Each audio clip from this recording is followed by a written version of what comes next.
Et bonjour, Moutassem Amour avec vous, bienvenue à cet épisode de la série Apaiser l'esprit, tiré du livre du même nom, Apaiser l'esprit, méditer 12 minutes par jour pour ne plus stresser et vivre davantage le moment présent. On va découvrir dans cet épisode le point de vue de la science, le regard scientifique sur la relation entre la méditation et la gestion du stress.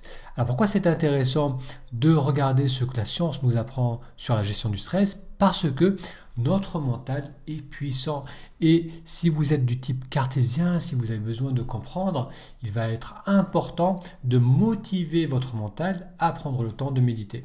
Donc plus l'on va comprendre, plus on va voir spécifiquement comment la méditation agit sur le cerveau, comment la méditation nous aide à mieux gérer le stress, plus ça sera facile à se motiver pour s'installer et méditer régulièrement.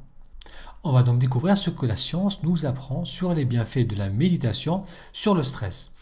Une récente étude financée par le National Institutes of Health aux États-Unis et publiée dans la revue Psychiatry Research a porté sur l'effet de la méditation sur le stress.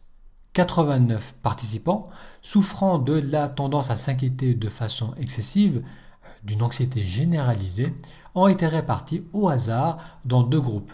Un groupe suivant un programme de méditation de pleine conscience pendant 8 semaines et l'autre groupe suivant un cours de gestion du stress où pendant ce cours, les personnes ont eu des conseils sur l'alimentation, sur les habitudes de sommeil, sur d'autres sujets liés au mieux-être pour les aider à mieux gérer leur stress.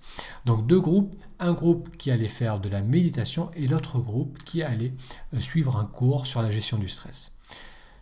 Alors, avant et après le programme, les participants ont fait un test de stress social qu'on appelle le Tiers Social Stress Test, qui a mis les participants dans des situations inconfortables, comme prendre la parole devant un groupe de personnes, devant un public, et un examen sanguin a également été fait juste après cette exposition au stress pour mesurer des marqueurs de la réponse de stress, des protéines inflammatoires qu'on appelle IL-6, TNF-alpha, donc je vous mettrai le lien de cet article si pour ceux d'entre vous qui veulent voir plus en détail le compte-rendu de cette recherche, de cette étude.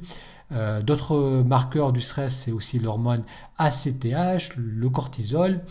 Donc le but des chercheurs était de tester la résilience au stress, donc c'est-à-dire la capacité à gérer les situations stressantes.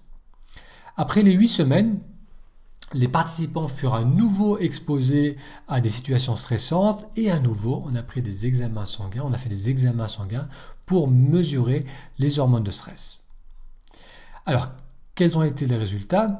Dans le groupe gestion du stress, la réponse de stress était sensiblement plus importante, peut-être du fait d'avoir refaire et de savoir en avance qu'on allait avoir à faire un test stressant. Mais dans le groupe méditation, dans le groupe de personnes qui ont suivi donc les 8 semaines de méditation, les marqueurs biologiques étaient considérablement réduits et les participants ont noté une réduction de la sensation de stress. Ce que cette étude a révélé, c'est qu'après 8 semaines de méditation, la réponse de stress face à une situation inconfortable avait diminué. Si cette étude a montré les bienfaits de la méditation en regardant ce qui se passe au niveau du sang, donc au niveau des marqueurs sanguins, d'autres études, elles, sont concentrées sur les changements au niveau du cerveau. Une étude conduite à l'université du Wisconsin-Madison indique que la pratique de la méditation réduit la densité de la matière grise dans certaines parties du cerveau responsables des sentiments d'anxiété et du stress. Les participants ont développé une meilleure capacité à être présents aux stimuli auxquels les chercheurs les exposaient. La pratique de la méditation a permis aux participants d'être plus attentifs à leurs ressentis et à leurs réflexions mentales.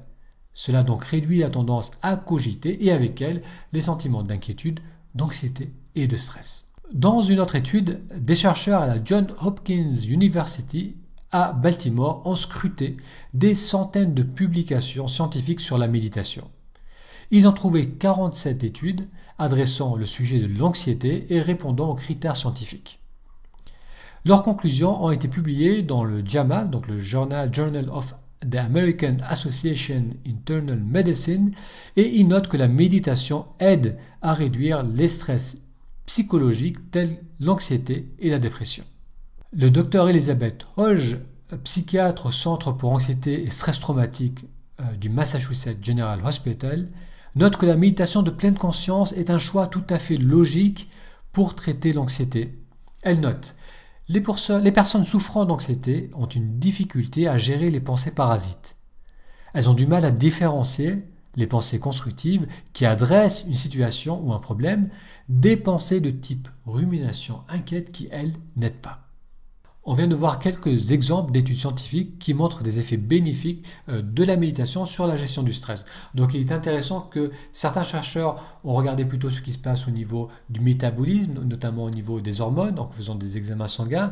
D'autres chercheurs ont regardé au niveau du cerveau, de vraiment ce qui se passait au niveau du cerveau. Et ça, je trouve ça assez fascinant que le fait de canaliser l'attention puisse changer matériellement la structure du cerveau et diminuer la tendance à stresser et à s'inquiéter.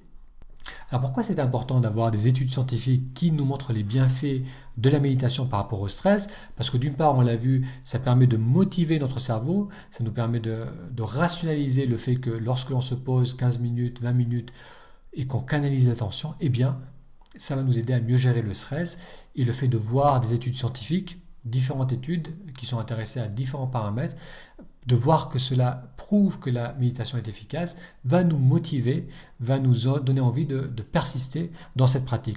Et d'autre part, je trouve que c'est bien aussi parce que ça va motiver des structures, des organismes au niveau du gouvernement, même au niveau des structures privées, à intégrer de plus en plus la méditation, que ce soit les écoles, les hôpitaux, même les prisons, les entreprises. On intègre de plus en plus la pratique de la méditation parce que cette méditation est vérifiée par la science. Pendant des millénaires, tout le monde, les gens qui méditaient, les personnes qui étaient familières avec cette pratique, savaient que ça transformait la vie, savaient que ça aidait à la personne à être plus épanouie, à mieux gérer son stress, à être plus centrée, à être plus ouverte envers les autres, mais c'était des connaissances uniquement empiriques à travers l'expérience. Maintenant, le fait d'avoir examiné cela à travers les outils de la science, ça aide notre monde occidental à l'intégrer de plus en plus à notre quotidien. Et je pense que c'est une très bonne chose. Merci d'avoir suivi cet épisode de la série Apaiser l'esprit, tiré du livre du même nom. Pour en savoir plus sur ce livre, pour l'acheter, il vous suffit d'aller sur méditeraujourd'hui.com/apaiser. Je répète, méditeraujourd'hui.com/apaiser. APAISER. Un grand merci pour votre attention et à très bientôt pour un futur épisode.